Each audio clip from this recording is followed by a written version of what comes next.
உங்களுக்கு 6ல இருந்து 12ஆம் வகுப்பு வரைக்கும் இருக்கக்கூடிய ஸ்கூல் புக்ல எது கேட்டாலும் அது சிலபஸ் தான். தயவு செஞ்சு சிலபஸை மட்டும் வச்சுக்கிட்டு தமிழ்ல படிக்கிறேன் அப்படின்னு தேடி தேடி நேரத்தை வின் பண்ண வேண்டாம். நான் என்ன சொல்றேன்னா, ஒரு ஐடியா, ஃபர்ஸ்ட் ஸ்கூல் புக்கை 6th இருந்து 12th வரைக்கும், first 6th standard, 7th, 8th, 9th, 10th, 11th, 12th ஒரு புத்தகமா அப்படியே படிங்க. சரிங்க சார். இப்போ நான் இதை படிச்சுட்டேன். பழைய புக்கு படிக்கணுமா? பழைய புக்கு நான் இதை ஃபர்ஸ்ட் முடிச்சுடுறேன். ஓகே. இப்ப ஒரு புத்தகமா படிக்கிறோம், அது நமக்கு ஈஸியா தான் கொடுத்துருக்காங்க. அதாவது ஒரு இயல் எடுத்துக்கிட்டோம்னா அது தமிழை பத்தினா அந்த இயல் ஃபுல்லாமே தமிழை பத்தி தான் பேசுது. செய்யுள், உரைநடை, துணைப்பாடம்.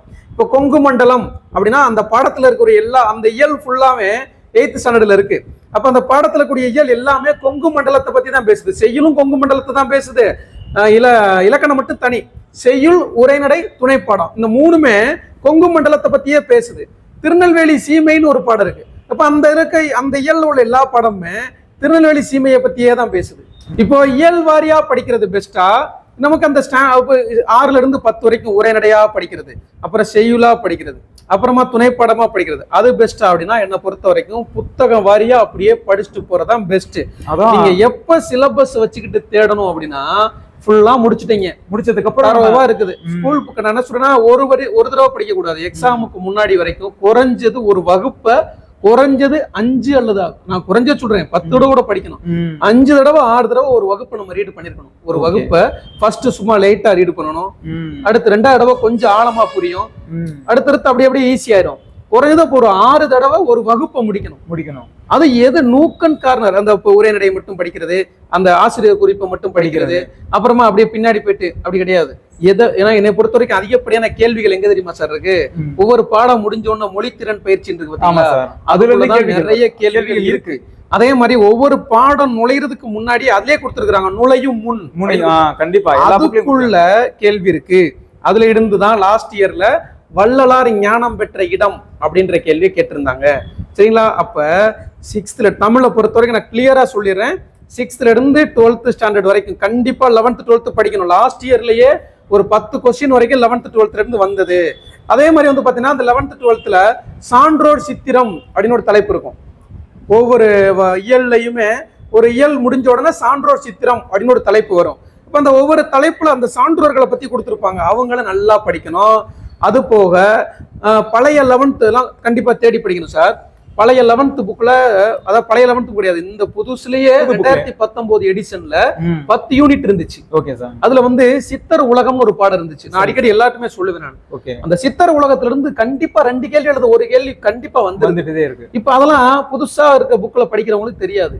அப்ப என்ன பண்ணணும், அந்த சித்தர் உலகம்ன்ற பாடத்தை மட்டுமாவது டவுன்லோடு பண்ணி படிக்கணும். அதுல இருந்து ஒரு கேள்வி, இப்ப நம்மளுடைய இந்த தமிழால் வெல்வம் புத்தகத்துல அதுல இருந்து பக்கவா நம்ம கொஸ்டின் எடுத்து கொடுத்துருக்கோம். ஓகே. அப்ப அந்த பாடத்துல இருந்து கேள்வி படிக்கணும், கட்டாயம் வருது. அப்பதெல்லாம் விட்டுறக்கூடாத பாடம். ஏன்னா சித்தர்கள்னே சிலபஸ்ல இருக்கு. இது மாதிரி நம்ம அடுத்தடுத்து ஒரே நாள் ஒரு 10 நிமிஷம் வீடியோல நம்ம ஒட்டுமொத்த தமிழ் புத்தகத்தையும் கண்டிப்பா முடியும். நான் அப்படியே சொல்லியிருக்கிறேன். அதாவது 15 நாட்களில் தமிழை முடிப்பது எப்படி அப்படிலாம் சாத்தியமே கிடையாது. குறைஞ்சது 3 மாசம் 4 மாசம் அது முழுசா படிக்கணும். அப்ப அடுத்தடுத்த வீடியோக்களை நம்ம தமிழ் சம்பந்தமாக ஒரு 2-3 வீடியோக்கள் போடுவோம். என்னென்ன படிக்கலாம், எதெல்லாம் முக்கியமானது, மேற்கோள்கள், ஒவ்வொரு இதுலயும் மேற்கோள்கள் படிக்கணும். எந்த மேற்கோளா இருந்தாலும் கேட்பாங்க. ஒரு பாடல் வரி, சரிங்களா, வளவன் ஏவா வானூர்தி, சரிங்களா. அதே மாதிரி பாத்தீங்கன்னா உண்டி கொடுத்தோர் உயிர் கொடுத்தோரே, அதே நீரின்றி அமையா யாக்கைக்கு அது யார சொன்னது, நீரின்றி அமையா உலகுன்னு சொன்னது யாரு. இது மாதிரியான பாடல் வரிகளை படிக்கணுமா சார்னா கட்டாயம் படிக்கணும். செய்யுளுக்கு உள்ள இருக்கிற பாடல் வரிகளவே படிக்கணும். முன்னீர் வழக்கம் மகடு இல்லை அப்படின்னு சொன்னவர் தொல்காப்பியம். அதாவது கடல் கடந்து பெண்கள் போற பழக்கம், அதாவது பெண்கள் கடல் கடந்து போற பழக்கம் சங்க காலத்துல இல்ல அப்படின்னு முன்னீர் வழக்கம் மகடு இல்லை அப்படின்னு தொல்காப்பியம் சொல்லுது. முன்னீர் எடுத்த மாகால் போல, முன்னீர் எடுத்த மாகால் போல அப்படின்னு ஒரு மதுரை காஞ்சி பேசுது. சரிங்களா? நளியிரு முன்னீர் நாவாய் ஓட்டி. இப்ப இந்த முன்னீர்ன்ற வார்த்தைகளே பாருங்க, மேற்கோள் 3 பாயிண்ட் இருக்கு. சரிங்களா? முன்னீர் வழக்கம் மகடு இல்லைன்னு தொல்காப்பியம் சொல்லுது. சரிங்களா? முன்னீர் எடுத்த மாகால் போல அந்த தெருக்கள் அமைஞ்சிருக்குன்னு மதுரை காஞ்சி பேசுது. சரிங்களா? அதுக்கு அடுத்தது நளியிரு முன்னீர் நாவாய் ஓட்டி, சரிங்களா அப்படின்னு யாரை பத்தி பேசுது, கரிகாலனை பத்தி புறநானூறு பேசுது. பெண்ணிக்குயத்தியார் பேசுறாங்க. அப்ப ஒண்ணு கம்பேர் பண்ணி படிச்சாதான் ஞாபகம் வைக்க அதாவது முடியும். மேற்கோள் எல்லாம் படிக்கணும். மேற்கோள் எல்லாமே ஒரே மாதிரி மேற்கோள். ஆமா, ஔவையார் வந்து பார்த்தோம்னா உலக பத்தி சொல்லிட்டு ஆமா, ஔவையார் ரெண்டு பேருக்கு ஒரே மாதிரி வரும். ஆமா, நிறைய இந்த மேற்கோள்களை கட்டாயம் படிக்கணும். ஏன்னா மேற்கோள்களை வச்சே கேள்வி கேட்கறாங்க, அடைமொழியால் விளக்கப்படும் சான்றோர்கள் கேட்கறாங்க, இலக்கண பகுதிகளை கேட்கறாங்க. இலக்கண பகுதியை பொறுத்த வரைக்கும் வேணா நீங்க என்ன பண்ணலாம் அப்படின்னா சார், இலக்கண பகுதியை வேணா எழுத்து, சொல், பொருள், யாப்பு, அணி அப்படி படிக்கலாம். ஓகே, வரிசையா படிச்சா அப்படி ஸ்டாண்டர்ட் வைஸா ஃபர்ஸ்ட் படிச்சிடணும். படிச்சாதான் நம்ம ஸ்டாண்டர்ட் வைஸா நம்ம ஒரு ரவுண்ட் முடிச்சிட்டு அடுத்து என்ன பண்ணணும்னா எழுத்துன்ற டாபிக் உள்ள எதெல்லாம் அடையும்? முதல் எழுத்துக்கள், சார்பெழுத்துக்கள். சார்பெழுத்துக்கள்லயே 10 இருக்கு. அந்த சார்பெழுத்துக்கள் 10 அப்படியே படிக்கணும். அப்புறம் பகுபத உறுப்பிலக்கணம் இதெல்லாம் படிக்கணும். அடுத்து சொல்ல பெயர் சொல், வினைச்சொல், இடைச்சொல், உரிச்சொல். அப்ப இலக்கிய வகை சொற்கள் என்ன? அப்புறம் இலக்கண வகை சொற்கள் இருக்கு, இலக்கிய வகை சொற்கள் இருக்கு. சொற்கள்லயே இலக்கிய வகை சொற்கள் 4 இருக்கு, இலக்கண வகை சொற்கள் 4 இருக்கு. அப்ப சொற்களை பத்தி அப்படியே வரிசையா படிக்கணும். எழுத்து, சொல் அப்படியே வரிசையா படிக்கணும். அடுத்து பொருள், அடுத்து யாப்பு, அணி. அதை வந்து வேணா இப்ப யாப்புனா 6th இருந்து 12th வரைக்குமே யாப்பு சம்பந்தமான தகவல் எங்க இருக்கு அதெல்லாம் தேடி படிக்கணும். பொருள் இலக்கணமா அது நமக்கு பேசிக்கா ஈஸியானதான். குறிஞ்சி, முல்லை, மருதம், நெய்தல், பாலை, அதுல கூடிய உரிப்பொருள், கருப்பொருள், மக்கள், தெய்வம், இது எல்லாமே நம்ம என்ன பண்ணணும். அதே மாதிரி வந்து பாத்தீங்கன்னா அந்த திணைகள் இதெல்லாமே இருக்கு. வெச்சி, கரந்தை, வஞ்சி, காஞ்சி, இந்த திணைகள் எல்லாத்தையும் அதை தொகுத்து அழகா படிச்சிடலாம். அப்புறம் யாப்பு, அணி இலக்கணம்.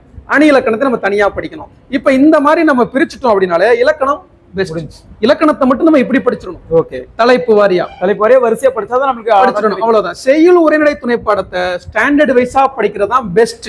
ஸ்டாண்டர்ட் வைஸா பாடத்துல இருந்து அவ்வளவுதான் கேள்விகள். துணைப்பாடத்துல இருந்து கேள்விகள் வந்து அவங்களுடைய ஆசிரியர் குறிப்பு, அவருடைய நூல்கள், அந்த துணைப்பாடத்தினுடைய தலைப்பு கேட்கிறாங்க. பாய்ச்சல் என்ற துணைப்பாடத்தின் ஆசிரியர் யாரு? ஆன்ற குடிப்பிறத்தல் அப்படின்ற அந்த துணைப்பாடத்தினுடைய ஆசிரியர் யாரு? சரிங்களா? தர்க்கத்திற்கு அப்பால் அப்படின்னா அந்த ஆசிரியர் யாரு? இப்படி அந்த தலைப்பை கொடுத்து பால்வண்ண பிள்ளை இருக்கிறாருன்னா அவருடைய அந்த நூலை கேட்பாங்க. சரிங்களா? அடுத்து கல்மரம்னா ஆசிரியர் யாரு? அந்த துணைப்பட தலைப்பை கொடுத்துட்டு ஆசிரியர் கேட்பாங்க. ஆசிரியர் பேரை கேட்கறதுக்கு நிறைய போன தடவை எல்லாம் கேட்டுக்கிறாங்க பழைய புக்ல. இதுதான் இது வரைக்கும் ஓகே. ஸ்டூடெண்ட்ஸ் கேட்ட கேள்வி இன்னொன்னு என்னன்னா, இப்ப இந்த தமிழ் ஆதாரங்கள் இருக்காங்களே, தமிழ் ஆசிரியர் இருக்காங்க. இதே மாதிரி பார்த்தோம் அயல்நாட்டு ஆசிரியர் நிறைய பேர். ஆமா, இந்த ஜி போப்பு இப்ப அவங்க எல்லாம் வெரி குட், நல்ல கேள்விதான். இப்ப நம்ம என்ன பண்றோம், சிலபஸ் படி பார்க்கும் பொழுது நம்ம சிலபஸ்ல இருக்கிற பேர்களை மட்டும்தான் நம்ம படிக்கணும் அப்படின்னு ஒரு எண்ணத்துக்கு வந்துருவோம். இப்போ ஃபார் எக்ஸாம்பிளுக்கு யார் அப்படின்னா வந்து பாத்தீங்கன்னா, நாளை என் தாய்மொழி சாகமானால் இன்றைய நான் செத்து விடுவேன். அதே மாதிரி ஒரு தன் இனத்தையும் மொழியையும் பாடாத கவிதை, வேறில்லாத மரம், கூடில்லாத பறவை அப்படின்னு ரஷ்ய கவிஞர் ரசூல் கம்சதேவ் சொல்றாரு. இப்ப ரசூல் கம்சதேவ் சிலபஸ்ல இருக்கிறாரா அப்படின்னா இல்ல. ஆமா, சிலபஸ்ல ரசூல் கம்சதேவ் இருக்கிறாரா? ரசூல் கம்சதேவ் தமிழ்ல கேள்வி வரும், தமிழை பத்தி பேசி இருக்கிறாரா? சிலபஸ்ல இல்ல, ஆனா கேள்வி வரும். தமிழை பத்தி பேசியிருக்கிறாரா? அவரோட தாய்மொழியை பத்தி தான் பேசியிருக்காரு. நம்ம ப்ரீவியஸ் இயர் கொஸ்டின் எடுத்துக்கோங்க. இந்த 2 வரியுமே தன் இனத்தையும் மொழியையும் பாடாத கவிதை, வேறில்லாத மரம், கூடில்லாத பறவை, இந்த வார்த்தை, இந்த கூற்று, அதே மாதிரி வந்து பாத்தீங்கன்னா நாளை என் தாய்மொழி சாகுமானால் இன்றே நான் செத்து விடுவேன் அப்படின்ற இந்த வார்த்தைகள் எல்லாமே அவருடைய வார்த்தைகள். ஆனா நம்ம கேள்வியில கேட்கிறாங்க. அப்ப வெளிநாட்டு கவிஞர்கள் எல்லாம் கலீல் கிப்ரான் அப்படின்னு ஒருத்தர் இருக்கிறாரு, அவரை பத்தி தகவல் இருக்கு. அப்ப கலீல் கிப்ரான் சிலபஸ்ல இல்ல விட்டுறணும் அப்படின்னு ஒதுக்கவே கூடாது. அது போக அறிவியல் தமிழ்னு இருக்கு சார் சிலபஸ்ல. அப்ப அந்த அறிவியல் தொழில்நுட்பங்கள் இப்ப நமக்கு உள்ள ஸ்கூல் புத்தகத்துல அறிவியலை பத்தின தகவல் இருக்கு. கம்ப்யூட்டர் எப்படி வந்துச்சு, ஏடிஎம் எப்படி வந்துச்சு, ரோபோ பத்தி வந்திருக்கு, www. அப்படின்ற அந்த வையக விரிவு வலை பிம்பர்னர் லீ அப்படின்னு ஒருத்தர் கண்டுபிடிச்சாரு. அவரை பத்தி எல்லாம் கேள்வி கேட்டிருக்காங்க. அப்ப நம்ம அது வந்து சிலபஸ்ல இல்ல ஒதுக்க கூடாது, உண்டு. இப்ப 8th ஸ்டாண்டர்ட்ல வந்து உங்களுக்கு வந்து ரங்கராஜன் அப்படின்னு சொல்லிட்டு இருக்கிறாரு. ரங்கராஜன் யாரு நமக்கு தெரியும், அவருடைய ரியல் பேர் தான் ரங்கராஜன். சரிங்களா? சுஜாதா. இப்ப அந்த சுஜாதா வந்து தலைமைச் செயலகம் ஒரு பாடம் எழுதியிருக்கிறாரு. அது முழுக்க பயாலஜி டீச்சருக்கு தான் அந்த பாடமே புரியும். அப்படி ஒரு பாடம் மூளையை பத்தி. ஓகே சார், அந்த பாடம் வந்து சிலபஸ்ல இல்லன்னு அறிவியல் இருக்கு. அறிவியல் தமிழ்ல வந்துரும். அறிவியல் தமிழ், சரி சரி, கணினி தமிழ் இப்ப சிலபஸ்ல இருக்கு. அறிவியல் தமிழ், கணினி தமிழ். சசிவிராமன் எல்லாம் உள்ள வராங்க. சயின்ஸ்ல 6th புக்ல இருக்கு. அப்புறம் எர்னஸ்ட் ஹெமிங்வே அப்படின்னு ஒருத்தர் இருக்கிறாரு. இளவனும் கடலும் அப்படின்னு ஒரு நூலுக்கு நோபல் பரிசு வாங்கி இருக்கிறாரு. எர்னஸ்ட் ஹெமிங்வே தமிழ்நாட்டு கவிஞரே இல்ல, அதை நான் படிக்க மாட்டேன் அப்படின்னு நம்ம ஒதுக்க முடியாது. கண்டிப்பா. அப்ப 6ல இருந்து 12 வரைக்கும் இருக்கக்கூடிய அனைத்து பாடமுமே சிலபஸ் தான் சார். கண்டிப்பா. அப்போ தமிழுக்கு வந்து சிலபஸ் நீங்க தமிழுக்கு வந்து சிலபஸே பார்க்காதீங்க. என்னை பொறுத்த வரைக்கும் சிலபஸே பார்க்காதீங்க. அட்டை பேக்ல இருக்கிற அட்டையில கூட இருக்கு. நான் சொல்றேன் அடிக்கடி அட்டை டு அட்டைன்னு 10th ஸ்டாண்டர்ட் தமிழ் புக்ல அட்டையில தகவல் இருக்கு. அட்டையிலே கொடுத்துருக்காங்க தகவல் இருக்கு. கண்டிப்பா. பட்டிமண்டபம்னா எப்படி இருக்குன்னு சொல்லி அட்டையில இருக்கு தகவல் கொடுத்துருக்காங்க. 10th தமிழ் அதுல இருந்து கேள்விகள் வரது வாய்ப்பு. ஆனா அதே தகவல் உள்ளே இருக்கு. பட் இருந்தாலும் நம்ம ஒரு எடுத்துக்காட்டு சொல்றோம்ல, அட்டை டு அட்டை படிக்கிறேன்னா எப்படி அப்படின்னு சொல்றதுக்கு இந்த எடுத்துக்காட்டுல நம்ம சொல்லலாம். சரிங்களா? இப்ப நம்ம தொடர்ச்சியா நம்ம அடுத்தடுத்து நம்ம பேசுவோம் தமிழை பத்திய. இன்னும் ஒரு சில வீடியோக்களை நம்ம தமிழ் எப்படி எழுதலாம் அப்படின்ற பத்தி பேசுவோம். இப்ப நம்மளுடைய தமிழால் வெல்வோம் புத்தகம் 6th இதே நம்ம இந்த கருத்தை மையமா வச்சுதான் 6th இருந்து 12th வரைக்கும் 3 இயல்களா, அந்த 3 இயல்கள் மொத்தம் 63 இயல்கள் இருக்கு. 61 இயல்கள் இப்ப இருக்கு. முதல்ல வந்து 10th 11th ஸ்டாண்டர்ட்ல 10 இயல்கள் இருந்துச்சு. அப்ப 63 இயல்கள் நம்ம புத்தகத்துல 3 இயல்களா கொடுத்துருக்கோம். ஒரு 3 இயல் இப்போ நீங்க டேர்ம்னே வச்சுக்கோங்க. அது 8th வரைக்கும் தான் டேர்ம் இருந்துச்சு. நம்ம 11th 12th ஒரு டேர்மா பிரிச்சுக்கிறோம். 3 இயல்களா ஒரு டேர்மா பிரிச்சோம்னா ஒரு வகுப்புக்கு 3 டேர்ம் அப்படின்ற மாதிரி நம்ம எடுத்திருப்போம். அந்த 3 டேர்ம்லையும் மேக்சிமம் எவ்வளவு கொஸ்டின் எடுக்க முடியுமோ புக்குக்குள்ள வரி வரியா நம்ம எடுத்து புத்தகமா நம்ம வடிவமைச்சிருக்கிறோம். அதனுடைய சாம்பிள் பேஜஸ் டிஸ்கிரிப்ஷன்ல கொடுக்குறேன். நம்மளுடைய இந்த தமிழால் வெல்வோம் புத்தகத்திலிருந்து லாஸ்ட் நடந்த 2022 குரூப் 2 குரூப் 4 இந்து சமய அறநிலைத்துறை எக்ஸாம்ஸ்ல 100க்கு 85 கேள்விகள் வரை இடம்பெற்றுச்சு. அது நம்ம அப்படியே 100க்கு 85 அப்படியே போகிற போக்குல சொல்லல. அதனுடைய ப்ரூஃப் பேஜ் நம்பரோட ஆதாரத்தோட டிஸ்கிரிப்ஷன்ல கொடுக்குறேன். அதையும் டவுன்லோட் பண்ணி பேசுங்க. அதில் பாருங்க, குவாலிட்டி பாருங்க. 10th ஸ்டாண்டர்ட்ல ஒரு 3 இயல்கள் இருந்து மட்டுமே 355 கேள்வி எடுத்திருக்கிறோம். அதெல்லாம் டிஸ்கிரிப்ஷன்ல கொடுத்துருக்கேன். அதை மாணவர்கள் நம்மளோட எப்படி இருக்கு நம்ம குவாலிட்டி நம்மளே சொல்றதை விட டவுன்லோட் பண்ணி பாருங்க. பார்த்துட்டு அந்த கொஸ்டின் கண்டிப்பா தாண்டி வர வாய்ப்பு இருக்காது. அதை நீங்க பிடிச்சிருந்தா புக் தேவைப்படுறவங்க ஸ்கிரீன்ல இருக்கக்கூடிய நம்பருக்கு கான்டாக்ட் பண்ணுங்க. என்னோட சேனல்ல பாக்குறவங்களுக்கு தெரியும், என்கிட்ட மேக்ஸ் புக் வாங்குறவங்க எல்லாம் ரெஃபர் பண்றது நான் தமிழ் புக் இது நல்லா தமிழுக்கு எது சார் பெஸ்ட் அப்படின்னு கேட்கும் பொழுது நான் சாரோட புக் தான் நம்ம நேத்து ஒரு அழைச்சி பார்த்தோம். நேத்தே சொல்லியாச்சு புக் பத்தி. நேத்து நம்ம வீடியோல நம்ம பேசி இருக்கிறோம். இன்னைக்கு நம்ம தமிழ் பத்தி ரொம்ப நேரம் பேசிட்டோம். ஆக்சுவலா நம்ம ஒரு சில பார்ட் மட்டும் பேசிட்டு போனோம். பார்த்தா நம்ம இறங்கும் பொழுது டீடைலா எல்லா தகவலையும் நம்ம சொல்லிடுவோம் அப்படின்றனால கொஞ்சம் டைம் எடுத்துருச்சு. நம்ம ஒரு 15 மினிட்ஸ் கூட தான் ரொம்ப நேரம் பேசணும். ஆக்சுவலா வந்து பாத்தீங்கன்னா ஒரு 10 நிமிஷத்துல 15 நிமிஷத்துல பேசி முடிக்கின்றது கிடையாது. நம்ம மணிக்கணக்கில் பேசணும். கிடந்து ஒரு 2 மணி நேரமாவது பேசினாலும் ஒரு புரிதலே வரும். எப்படி ஆனா நம்ம இன்னும் இருக்கு தமிழ் பத்தி 2 மணி நேரம் மட்டும் இல்ல. தமிழ படிக்கணும்னா அவ்வளவு நிறைய இருக்கு. எக்ஸாம் ஓரியன்டடாவே நம்ம இந்த குறுகிய காலகட்டத்துல எவ்வளவு இந்த நேரத்துல ஆமா இன்னும் எப்படி 70 நாட்களுக்கு எப்படி படிக்கணும் அப்படின்னு நம்ம படிச்சதை எப்படி பிராக்டிஸ் பண்ணணும் அப்படின்னா இப்ப நம்ம பேசியிருக்கிறோம். அடுத்த வீடியோல ஆக்சுவலா நம்ம மேக்ஸ் சாருக்கு வந்து பாத்தீங்கன்னா இப்ப கண்டினியூஸா பேசுறதா இருந்தோம். சரி டைம் ஆயிடுச்சு அப்படின்றனால நாளைக்கு ஒரு வீடியோல அடுத்த வீடியோல மேக்ஸ் பத்தின டீடைல் வீடியோ இதே மாதிரி ஒரு 30 மினிட்ஸ் கூட வச்சுக்கலாம். ஒரு 25 மினிட்ஸ் கூட வச்சுக்கலாம் சார். 25 மினிட்ஸ் வச்சுட்டு மேக்ஸ் வந்து டீடைலா எந்த பாடம் எந்தெந்த டாபிக்ஸ் படிக்கணும், எங்கெங்கெல்லாம் எந்தெந்த டாபிக் படிக்கணும், அதெல்லாம் எங்கெங்கெல்லாம் இருக்கு.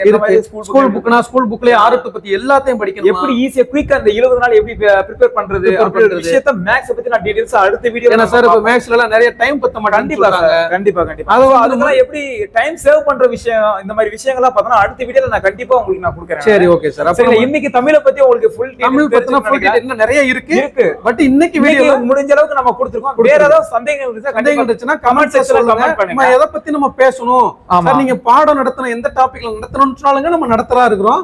இலக்கணம், நூல் குறிப்பு, அப்புறம் வந்து பாத்தீங்கன்னா முக்கியமான மேற்கோள்கள் இதெல்லாமே நம்ம தொடர்ச்சியா நம்ம ஷார்ட்ஸ் வீடியோக்கள் அண்ட் யூடியூப் வீடியோஸ் நம்ம கொடுத்துருக்கோம். கண்டிப்பா நீங்க ஃபாலோ பண்ணிக்கோங்க. நம்மளுடைய சேனலை ஃபாலோ பண்ணிக்கோங்க.